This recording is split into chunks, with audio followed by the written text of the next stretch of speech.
Morning, ladies and gentlemen. Please be seated. We will begin with the inaugural session. I invite Air Marshal Anuj Chopra, Director General, Center for Air Power Studies, to deliver the welcome remark.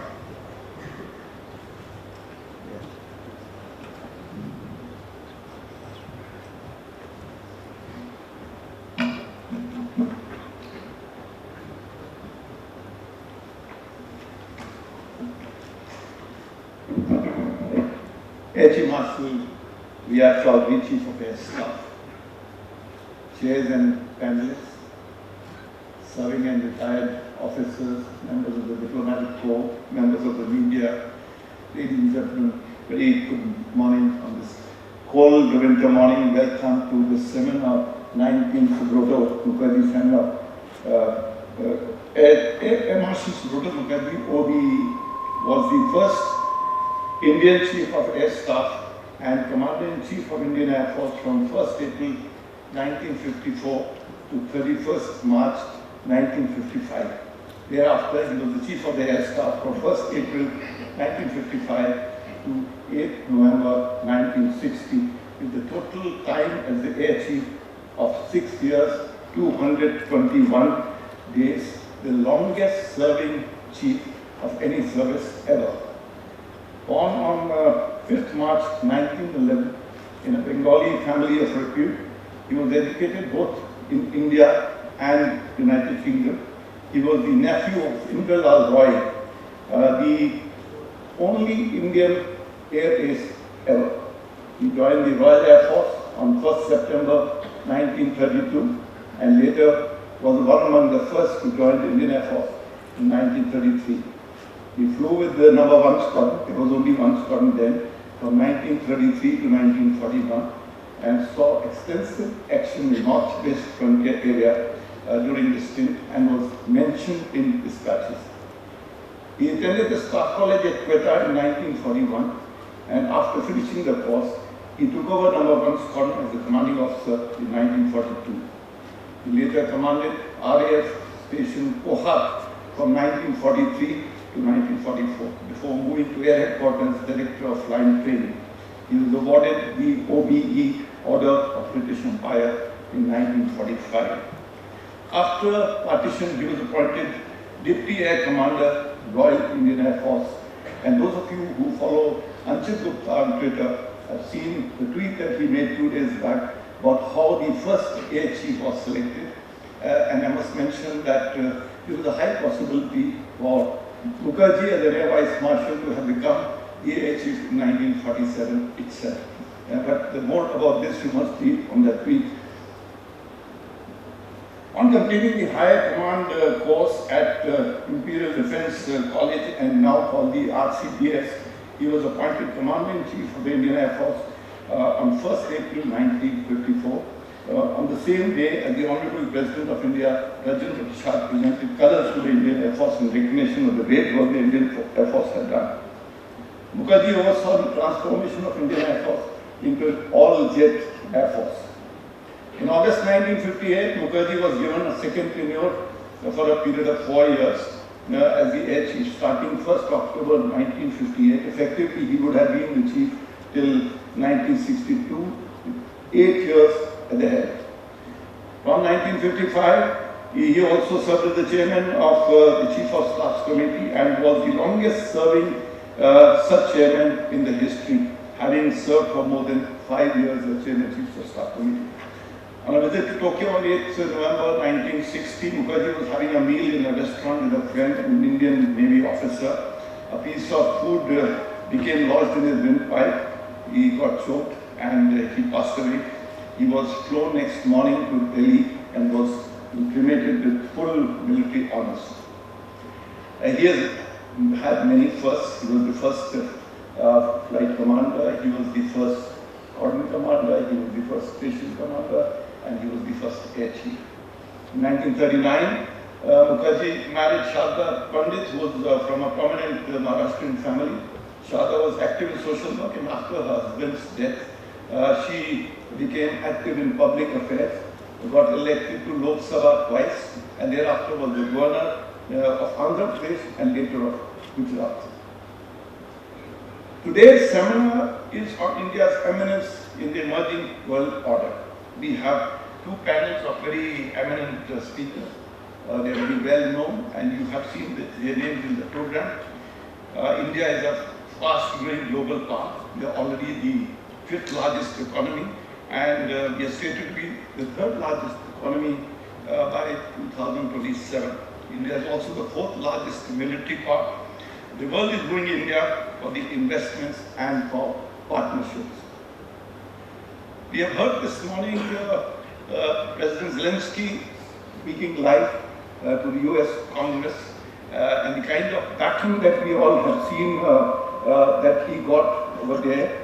I think the whole world is watching. The conflict in Ukraine continues to drag. The conflict has changed global security balance, especially in Europe, for some time to come. And there are military and diplomacy implications of this around the world. But clearly the area of security concern are centered on the emergence of China as a global power. China is striving to have unipolar Asia, which with its clear dominance over it, and a bipolar world to be an equal power to the United States. In the long term, they want to change the status quo and become the dominant global power. The region around India is evolving dynamically. Indo-Pacific has become the new playground of global geopolitics and strategy, and new power groupings are emerging in the region. All this has security implications for India that require deliberated approach, and all this will be discussed during the seminar today. On our West Pakistan, the last 2 years, 2 decades have been centered around what's been going on in Afghanistan. And of course, Pakistan continues to play with extremism.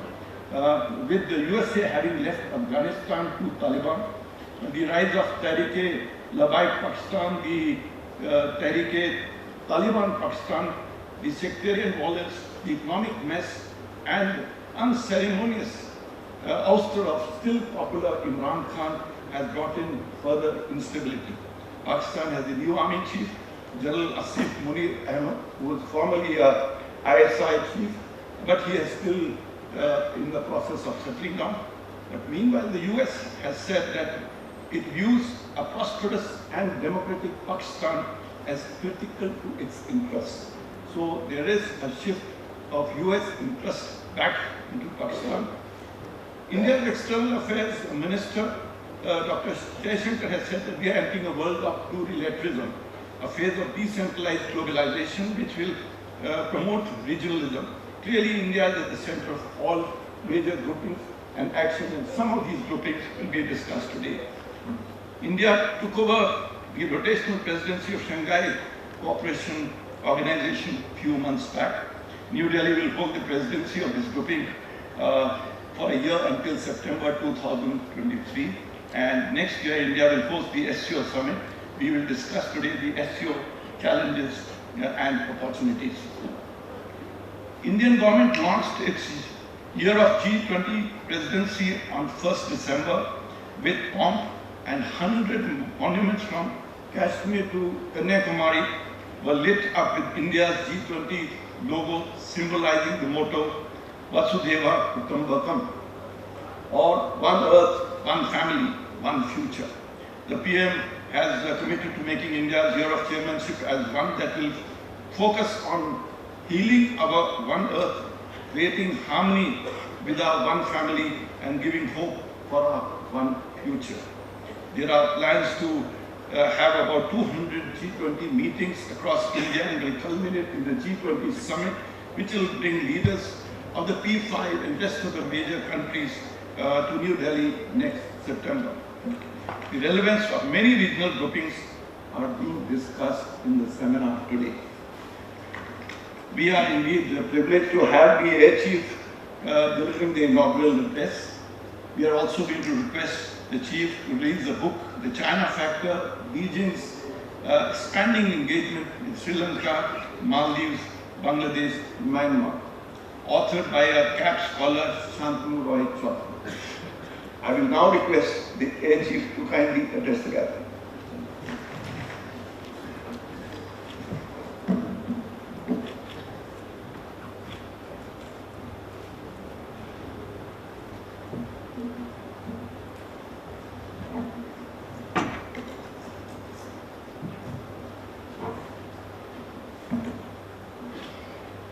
Marshal Anil Chopra, DG CAPS, esteemed veterans, distinguished panelists, serving officers, participants from the Indian Armed Forces and Civil Services, members of the media, ladies and gentlemen, good morning to all of you.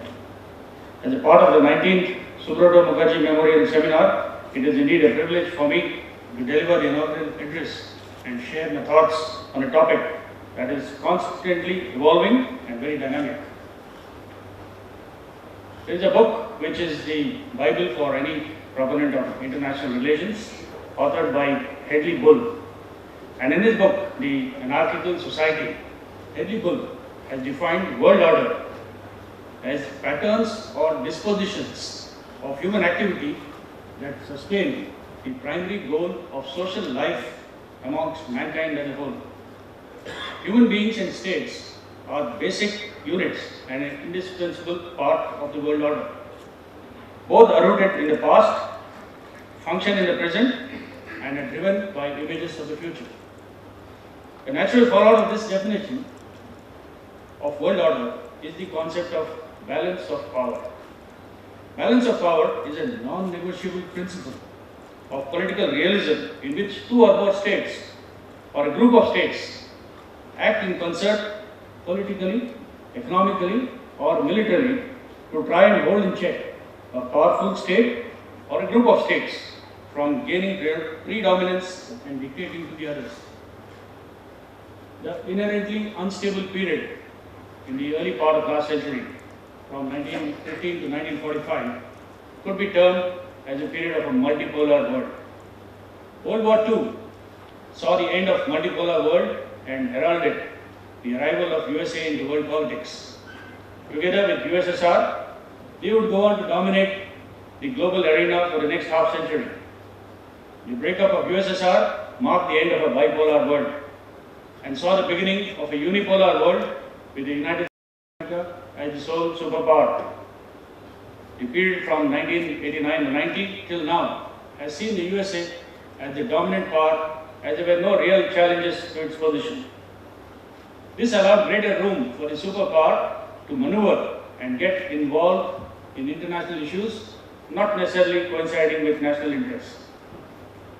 According to structural realists, unipolarity is unstable because it progresses towards multipolarity as other powers will seek to break the hegemony of superpower. This, ladies and gentlemen, is a very significant feature of the emerging world order. A rising China and a resurgent Russia are seen as the biggest challenges to American dominance. Coupled with this is the shifting of the economic center of gravity from the Atlantic to the Indo-Pacific, to which India and China are significant contributors. When we look at India, there are many things going our way. Our economic progress, our military might, political stability, and diplomatic deftness has put us at the center stage and announced to the world that India has arrived.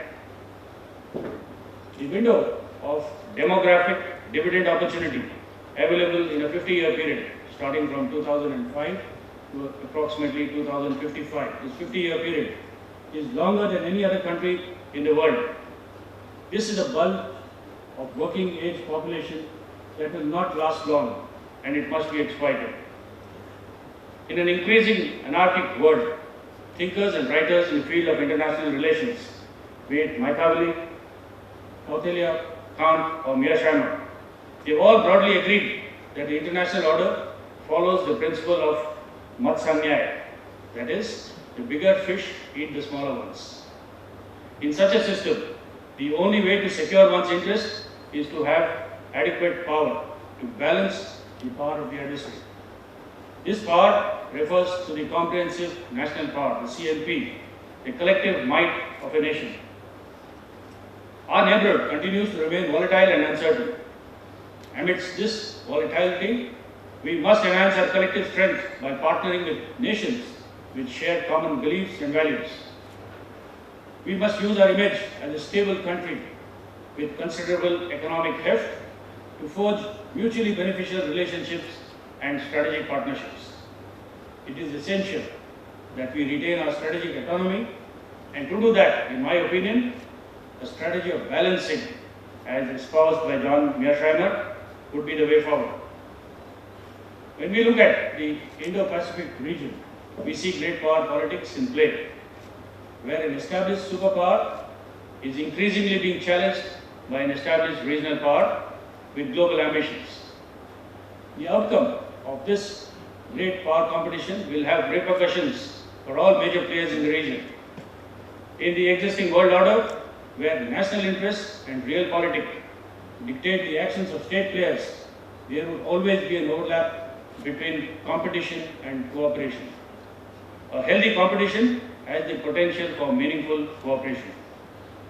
Greater awareness of each other's concerns and aspirations is an essential building block for mutual trust, and this needs to be our guiding principle. We must develop our own strategy to survive and thrive amidst this competition without losing sight of our long-term objectives. This has been on display through India's balanced position at the United Nations on the ongoing conflicts, as well as its decision to act in the national interest regarding import of oil at the best prices, despite pressure from various quarters. The actions that we take today and the policies that we adopt will determine the trajectory of our position in the world order in the coming decades. From an air power perspective, the Indian Air Force will be expected to contribute across the full spectrum of conflicts. Air power has the capability to deter, defend, and if required, punish the adversary in any conflict. Even at the lower end of the spectrum, during a no war, no peace situation or in purely peacetime situations, the Indian Air Force has been and will continue to contribute effectively in the pursuit of our national objectives.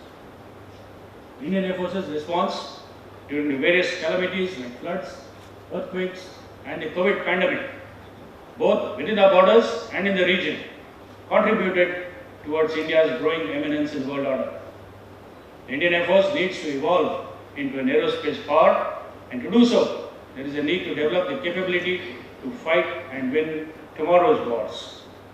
Multi-domain operations and hybrid warfare are here to stay, and therefore we must realign and reform to keep pace with technology to remain relevant.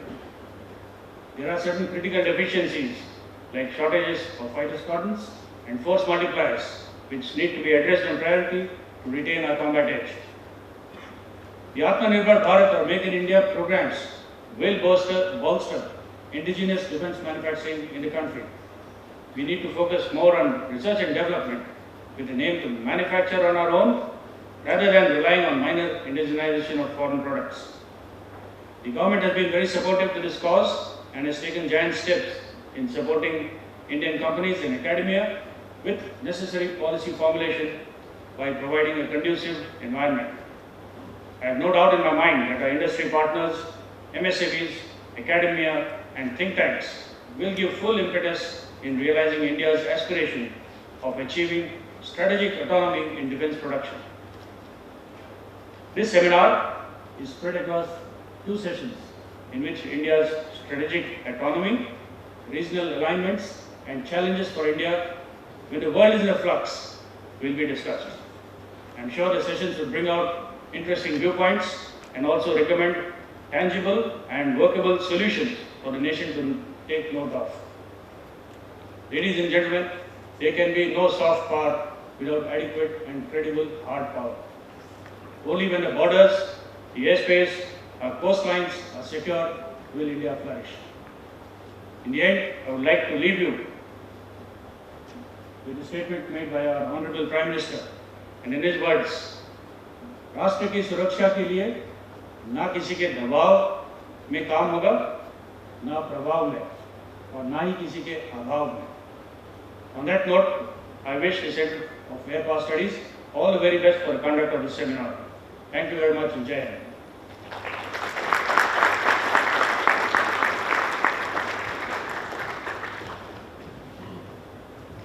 Sir, thank you for your inspiring words. Now I request Chief of Air Staff to release the CAPS book, The China Factor, Beijing's Expanding Engagement in Sri Lanka, Maldives, Bangladesh and Myanmar. authored by Mr. Shankar Roy Chaudhuri and published by KW Publishers. Could we please have Mr. Shankar Roy Chaudhuri and Ms. Sarita Shukla on the stage, please?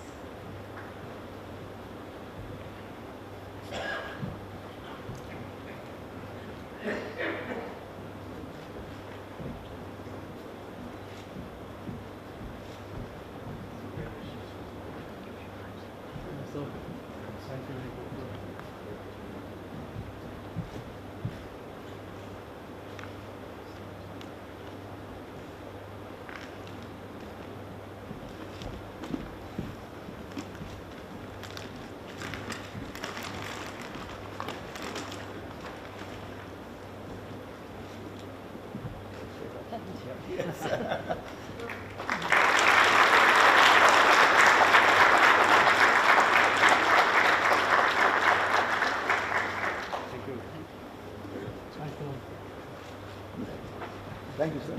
Thank you, sir.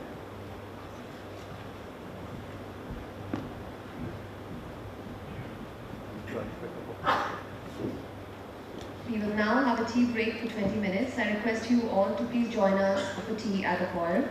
And I request you to please be seated by 10:40 for the first session.